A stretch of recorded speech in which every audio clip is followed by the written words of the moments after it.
SCP-035 is to be contained within a steel, iron, and lead-shielded room at all times. Doors are to be triple locked at all times, with the exception of allowing personnel in or out. No fewer than 2 armed guards are to be posted at any time. Guards must remain outside at all times and are not allowed within the containment room under any circumstances. SCP-035 appears to be a white porcelain tragedy mask. A highly corrosive and degenerative viscous liquid constantly seeps from its eye and mouth holes, and anything coming into contact with this substance slowly decays over a period of time until it has decayed completely into a pool of the original contaminant. The origin of the liquid is unknown. Conversations with SCP-035 have proven to be informative. Researchers have learned details about other SCP objects and history in general, as SCP-035 claims to have been at many momentous events. SCP-035 displays a highly intelligent and charismatic personality, being both amiable and flattering to all those who speak with it. It comes across as highly intelligent and appears to have a photographic memory. However, psychological analysis has revealed SCP-035 to possess a highly manipulative nature, capable of forcing sudden and profound changes to an interviewer's psychological state. SCP-035 has proven to be highly sadistic and can transform individuals into near-mindless servants with linguistic persuasion alone.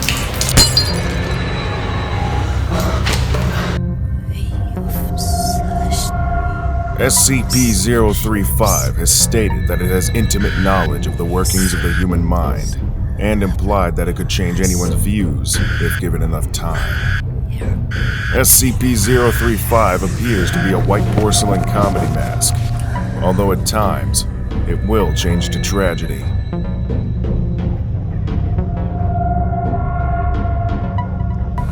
In these events, all existing visual records, such as photographs and video footage, automatically change to reflect its new appearance.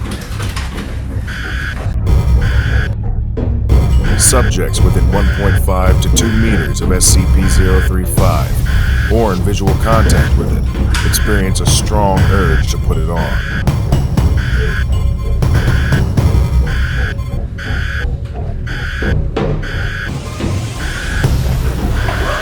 When SCP-035 is placed on the face of an individual, an alternate brainwave pattern from SCP-035 overlaps that of the original host, effectively snuffing it out and causing brain death to the subject. The bodies of possessed subjects decay at a highly accelerated rate, eventually becoming little more than mummified corpses. Nevertheless, SCP-035 has demonstrated the ability to remain in cognitive control of a body experiencing severe structural damage, even if the subject's body literally decays to the point where motion is not mechanically possible.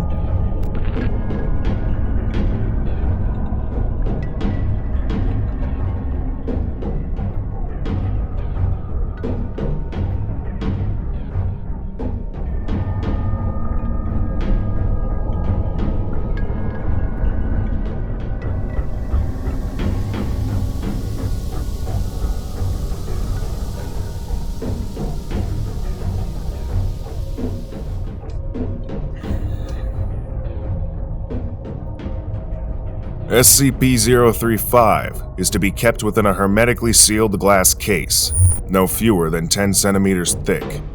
A trained psychologist is to remain on site at all times, and research personnel are not to touch SCP-035 at any time.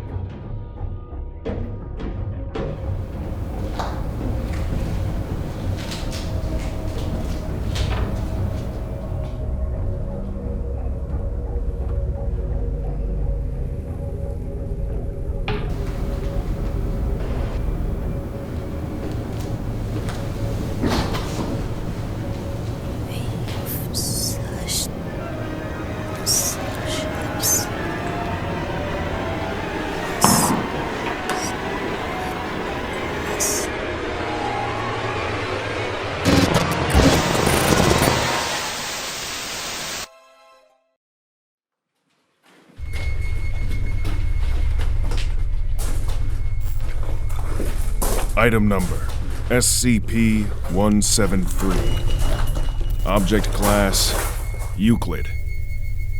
Special Containment Procedures. Item SCP-173 is to be kept in a locked container at all times.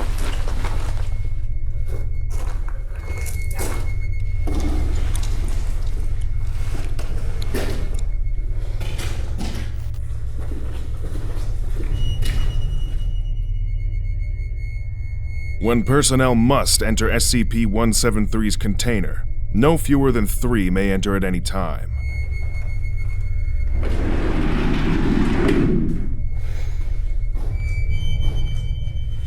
And the doors to be relocked behind them.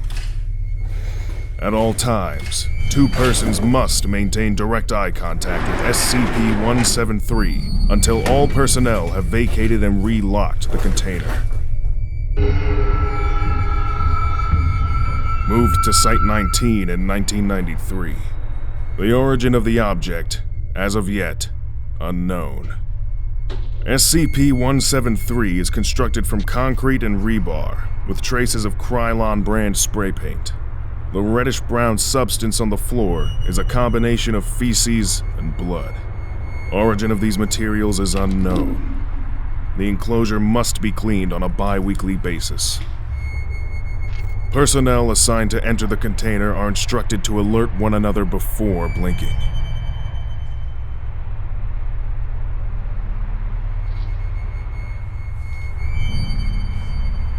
Line of sight must not be broken at any time with SCP-173. The object cannot move while within a direct line of sight, because SCP-173 is animate and extremely hostile.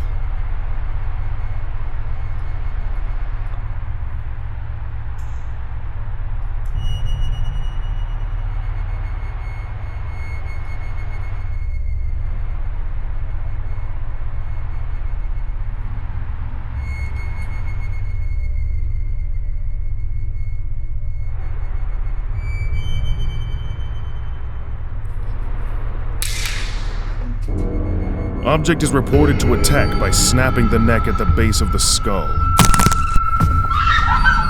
or by strangulation.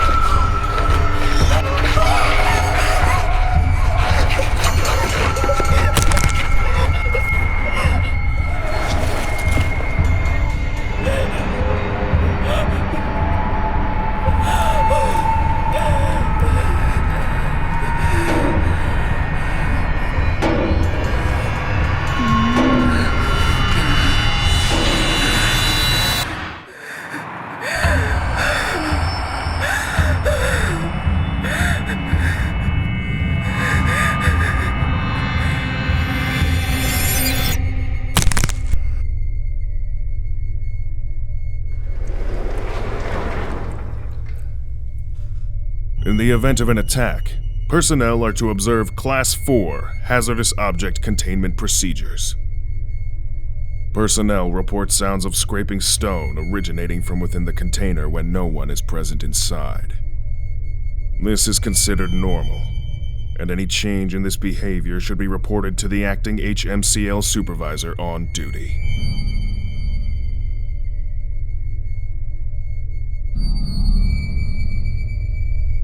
Item number SCP-173. Object Class Euclid. End of file.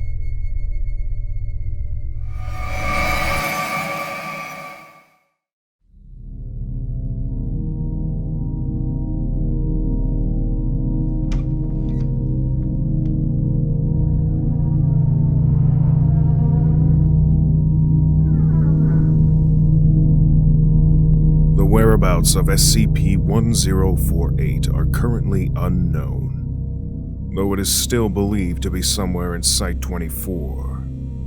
Subject is to be secured for containment, but any creation of SCP-1048s should be destroyed on sight, unless further evidence warrants less extreme actions.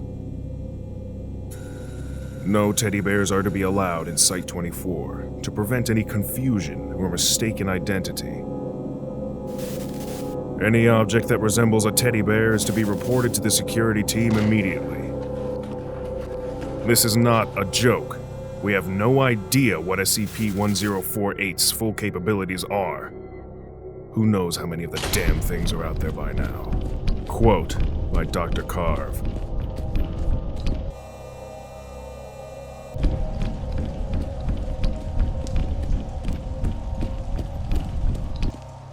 SCP-1048 is a small teddy bear, approximately 33 centimeters in height.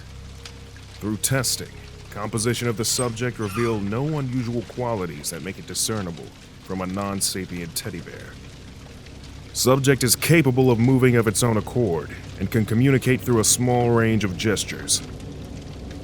The subject regularly shows affection to individuals in ways found endearing by most people. Affection is usually given in the form of a hug to the lower leg, but subject has also been observed dancing, jumping in place, and in 2 separate events it has even drawn childlike pictures for janitorial staff. All Foundation personnel that have interacted with the subject have responded positively to its affection, even D-Class with normally sociopathic tendencies. Attempts at direct communication with SCP-1048 have not been considered successful. Though it is capable of simple gestures to indicate a yes or no answer, it will often not react to lines of questioning concerning its nature and where it originated from. It is not known if this is because SCP-1048 simply does not know the answers, or because it does not want to answer.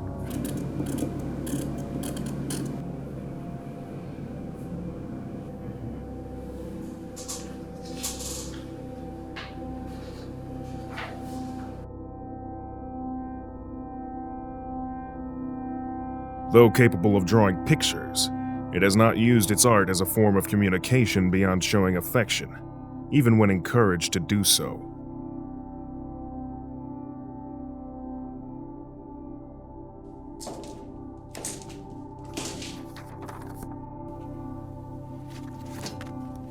The more anomalous behavior of SCP-1048 was not observed until approximately 7 months after it was originally secured. It is hypothesized that the subject is able to construct crude replicas of itself using various materials, by a process that has yet to be observed directly by Foundation staff. Dr. Carver has suggested that SCP-1048 uses its endearing qualities to lull those around it into a false sense of security, allowing it to collect materials to produce these creations.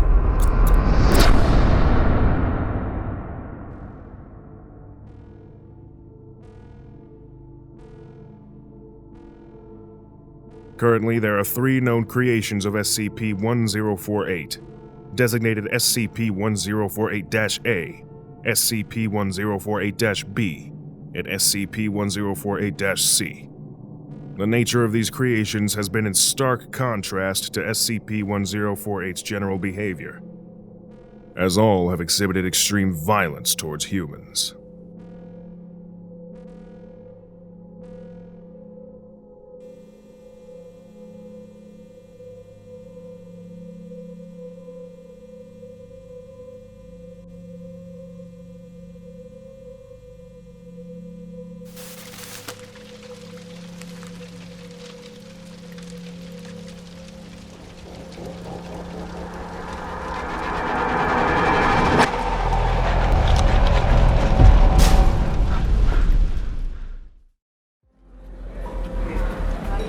It's a warm, late summer evening. 3 girls are out for a night on the town. Everything seems normal, and the girls are hoping to have a fun time.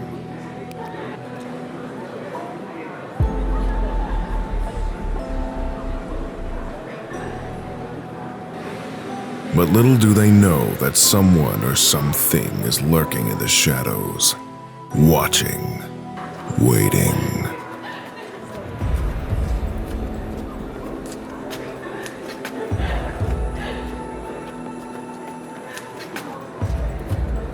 SCP-049 is a humanoid, roughly 1.9 meters in height, which bears the appearance of a plague doctor. While SCP-049 appears to be wearing the thick robes and mask indicative of that profession, the garments instead seem to have grown out of SCP-049's body over time, and are now nearly indistinguishable from whatever form is beneath them. SCP-049 will become hostile with individuals it sees as being affected by the pestilence, often having to be restrained should it encounter such. If left unchecked, SCP-049 will generally attempt to kill any such individual. SCP-049 is capable of causing all biological functions of an organism to cease through direct skin contact.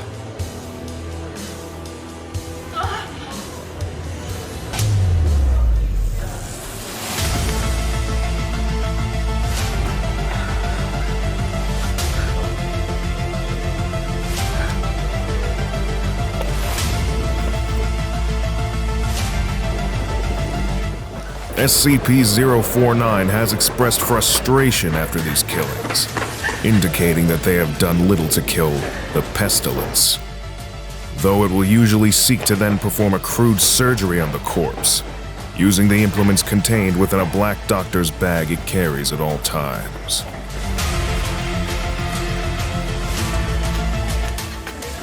While these surgeries are not always successful, they often result in the creation of instances of SCP-049-2.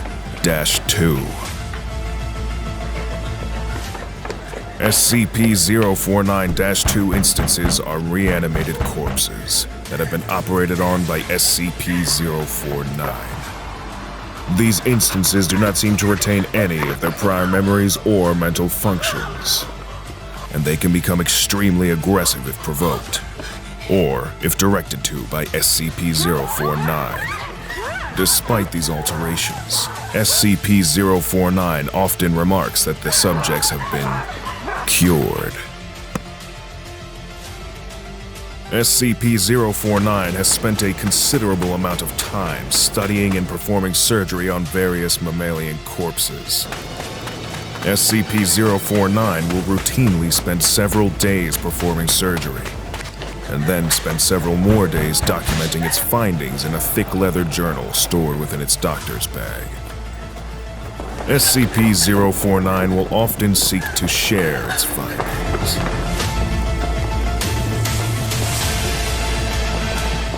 SCP-049 was discovered during the investigation of a series of unknown disappearances. During a raid on a local home, investigators found several instances of SCP-049-2, as well as SCP-049. While law enforcement personnel engaged the hostile 049-2 instances, SCP-049 was noted as watching the engagement and taking notes in its journal. After all of the 049-2 instances were dispatched, SCP-049 willingly entered Foundation custody.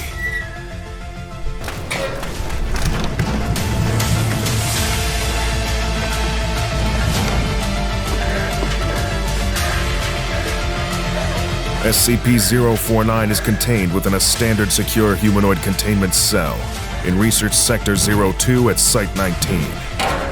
The following is from the 049 Incident Report. Quote, "Living human subjects are the only way to proceed forward, I have decided. I have gleaned all I can from corpses. My desires turn towards tending to those still living who suffer from the disease."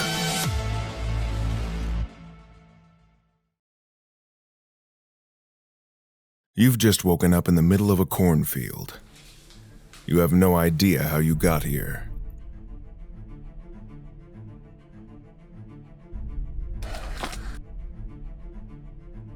What's that? You notice something rustling in the corn behind you. Run!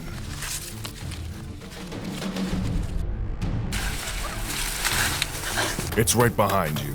Don't look back. Just keep going.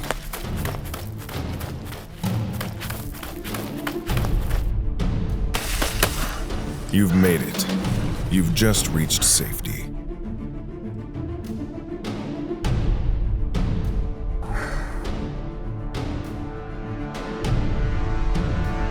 Or did you?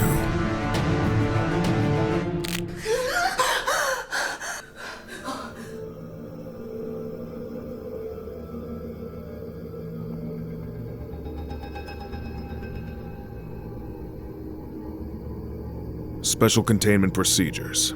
All instances of SCP-1498 are to be held in standard containment chambers, located within Site-77. One technician is to be on hand to answer any calls placed to SCP-1498. Transcripts of all calls must be placed in Site-77's non-anomalous records archive. Any persons found to have interacted with SCP-1498 are to be quarantined for 2 months, or until they show any signs of SCP-1498.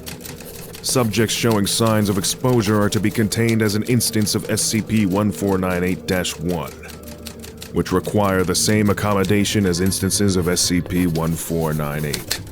SCP-1498 is a collection of 30 autonomous bundles of phone cords and handsets, assembled in such a way that they resemble sheep. Instances of SCP-1498 are fully ambulatory and will wander their containment chambers aimlessly. The words "Make your own custom dreamscapes with your friends at the O'Neary Collective" are printed on each instance. If a sapient organism attempts to use one of the phone handsets present on SCP-1498, they will hear 3 rings, followed by a voice identifying themselves as an operator for the O'Neary Collective. This voice will instruct the subject on various options they have for dreaming and make suggestions for enhanced dreaming experiences. Following the completion of this call, the subject will lose consciousness for 9 hours. When the subject regains consciousness, they will claim to have experienced the dream they ordered to any exact specifications they may have made.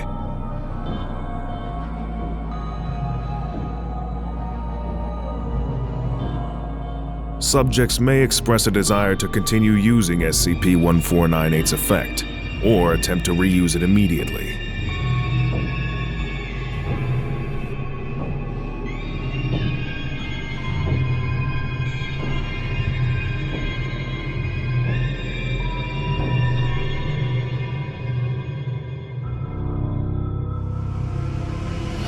As subjects are repeatedly exposed to SCP-1498, they may begin to experience changes to their bodily and mental state. Subjects affected by SCP-1498 will express a desire to sleep as frequently as possible, preferring the use of SCP-1498 if they are able to. While asleep, portions of the subject's cranium and skull will be replaced with portions of telephones similar to those found on SCP-1498. This has manifested in a variety of ways, including subjects coughing up telephones, with cords extending into their esophagus, telephone wires beginning to grow in place of hair, ringing devices found on rotary telephones within the subject's ears, which may begin ringing continuously, vocalizations being replaced with dial tones.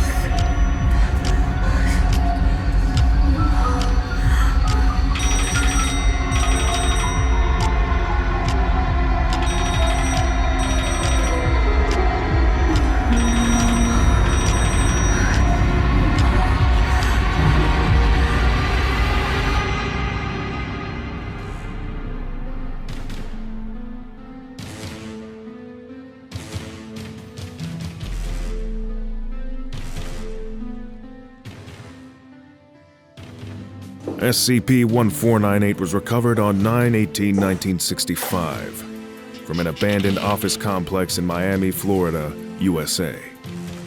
After reports of bizarre livestock reached local Foundation assets.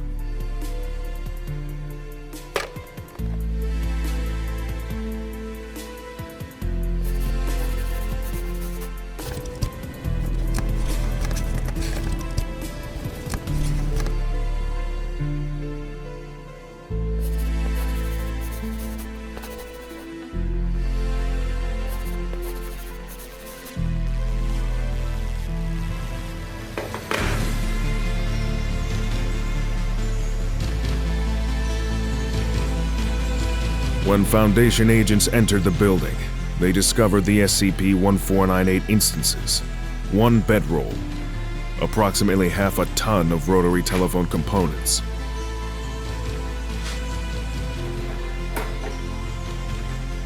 and 2 pints of Type AB blood in a glass jar. In addition, one pajama onesie, well worn, was discovered folded at the bedroll. Testing has shown several months' worth of sweat and body oils soaked into the fabric.